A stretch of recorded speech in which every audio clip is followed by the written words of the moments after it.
Welcome to Time News Studios.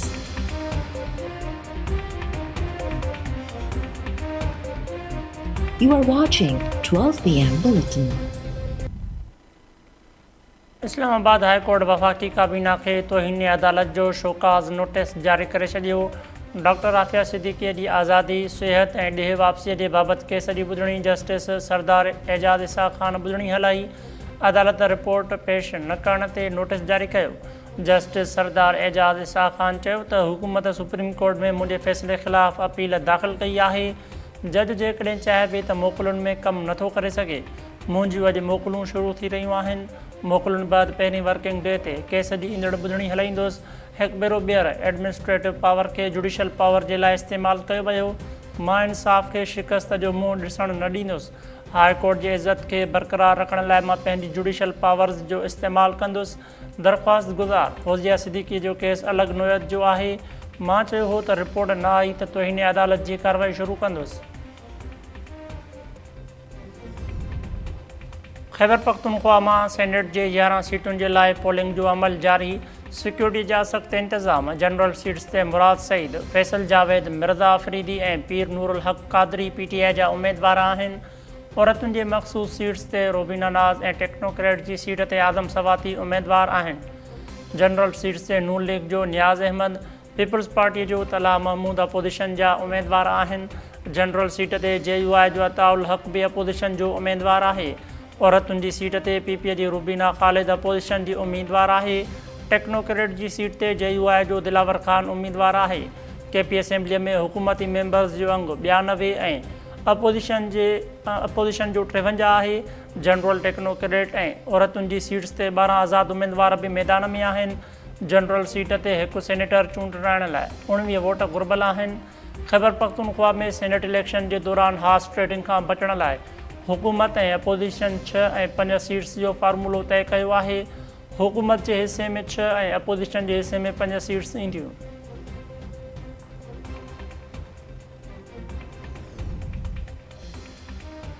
Khyber Pakhtunkhwa में PTI जे 5 नाराज़ उमेदवारनि मां 4 उमेदवारनि सेनेट इलेक्शन तां हथु खणण जो ऐलान करे छॾियो। वक़ास औरकज़ई, इरशाद हुसैन, इरफान सलीम ऐं आयशा बानू सेनेट इलेक्शन तां हथु खणण जो ऐलान कयो। PTI जे नाराज़ सेनेट उमेदवार खुर्रमशेर ज़मान जो सेनेट जे इलेक्शन तां हथु खणण खां इनकार।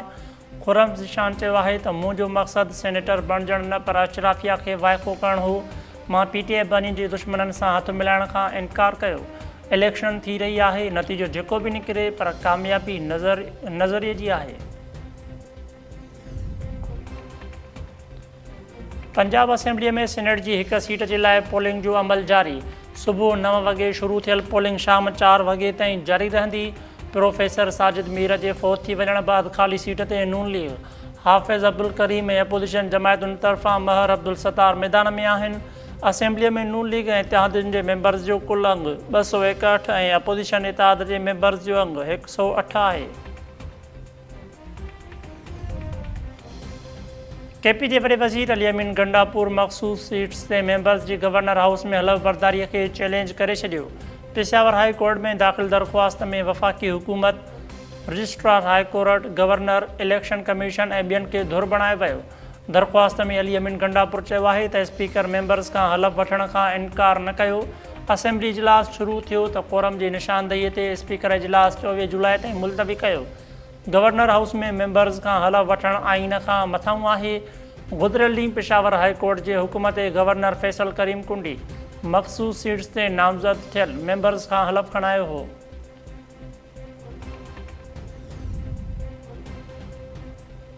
पनवाकिल भरिसां दौरान मज़ाहमत ते ज़ख़्मी थियल वधीक हिकु ॼणे दम ॾेई छॾियो। मारिजी वयलनि जो अंगु वधी 3 थी वियो। पुलिस जे मुक़ाबले में चइनि फोरनि खे बि मारण जी दावा। गुज़िरियल राति मुबारकपुर थाणे जी हद भाई ख़ान ॻोठ वटि हथियारबंद दौरान मज़ाहमत ते 3 ॼणनि खे गोलियूं हणी फ़रार थी विया। अहमद अली महर ऐं निसार महर गुज़िरियल राति ई दम ॾिनो। ज़ख़्मी थियल हफ़ीज़ महर अॼु सखर जे अस्पताल में दम ॾिनो। पुलिस दावा कई आहे त मुक़ाबले में 4 जवाबदार मारिजी विया। मारिजी वियल जवाबदारनि में बेड़ो महर, यकीन महर, अलवरायो महर ऐं आशिक़ शेख शामिल आहिनि। खैरपुर भरिसां खोरखानी बिरादरीअ जे 2 धुरनि में झड़े दौरान पीउ पुट समेत 3 ॼणा क़तल। ॻोठ गुलमोहम्मद खोरखाणी में खजुनि जे वाढीअ तां झेड़ो थी पियो। फायरिंग जे नतीजे में मोहम्मद अली खोरखाणी, आंदल खोरखाणी ऐं संदसि पुट मोहम्मद रमज़ान मारिजी विया। लाश अस्पताल मुंतक़िल, धुरनि में छिक ताण बरक़रार। कराची जे साइड सुपर हाईवे वारे इलाइक़े सैफल ॻोठ में घोटकी वासी नौजवान क़तुल, जवाबदारनि गोलियूं हणी नौजवान इख़लाक़ बोज़दार खे क़तल करे छॾियो। लाश पोस्टमार्टम लाइ अस्पताल मुंतक़िल। पुलिस जो चवणु आहे त वाक़े वारे हंध तां शाहिदियूं गॾु कयूं पियूं वञनि। ऐं गाजी खोवड़ भरिसां दामरा वाह खे 70 फुट घारो सारियालो फ़सुलु पाणीअ हेठि अची वियो। ॻोठ खॾरी डेपर वटां वाह खे घारो लॻो। इतला बावजूदि आबपाशी अमलो न पहुतो। ॻोठाणनि जो चवणु आहे त 7 कलाक गुज़रण बावजूदि घारो बंदि नाहे थी सघियो। समय एकड़नि ते पोखियल सारियालो फ़सुलु लुड़ी वियो।